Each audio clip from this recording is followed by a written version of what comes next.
ఒక ఎమ్మెల్యే మాట్లాడే మాటలు లేదా ఒక డిప్యూటీ స్పీకర్ మాట్లాడే మాటలు ఆయన ఉన్న పార్టీకి మేలు జరగాలి కానీ కీడు జరగద్దు. ఆయన ఏ పార్టీలో ఉన్నాడో ఎక్కడ ఉన్నాడో ఆ పార్టీకి మేలు చేసే విధంగా ఉండాలి కానీ కీడు చేసే విధంగా ఉండద్దు. ఇప్పుడు ఆయన మాట్లాడుతున్న మాటలు పార్టీకి చంద్రబాబు నాయుడు గారికి మేలు చేసేది ఉన్నదా, అది నష్టం చేసేది ఉన్నదా అనే విషయాన్ని ఆయన తేల్చుకోవడానికి ప్రయత్నం చేసే రోజు వస్తుంది.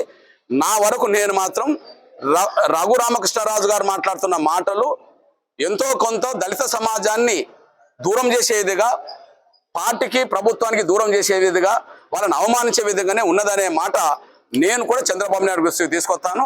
ఆయన భవిష్యత్తులో ఏ నిర్ణయం తీసుకుంటాడనే విషయంలో ఇక చంద్రబాబు నాయుడు గారు నిర్ణయం తీసుకోవాలి. కానీ నేను మాత్రం ఈ రఘురామకృష్ణరాజు విషయం మాత్రం నేరుగానే త్వరలోనే చంద్రబాబు నాయుడు గారు అపాయింట్మెంట్ తీసుకొని పర్సనల్గానే కలిసి ఈ విషయాన్ని మాట్లాడుతున్నారు. అదే చెప్తున్నాం కదా, ఇది అక్రమ కేసులు, మాలమాదిగల మీద నిర్బంధాలు, ఒక 67 మందిని జైలుకు పంపడాలు, ఇవన్నీ ఆయన మాట్లాడుతున్న మాటలు అవన్నీ దళిత వర్గాలను రెచ్చగొట్టేదిగా, అవమానించే విధంగా ఉన్నాయనే విషయం మనం చూస్తూనే ఉన్నాం. ఇది ఆయనకు నష్టమో లేదో నాకు ఏమవుతుందో భవిష్యత్తు, కానీ ఖచ్చితంగా ఇది కూటమి ప్రభుత్వానికి, గౌరవ చంద్రబాబు నాయుడు గారికి, టీడీపీ కూడా నష్టం అవుతుందని చెప్పి మేము భావించుకుంటున్నాం.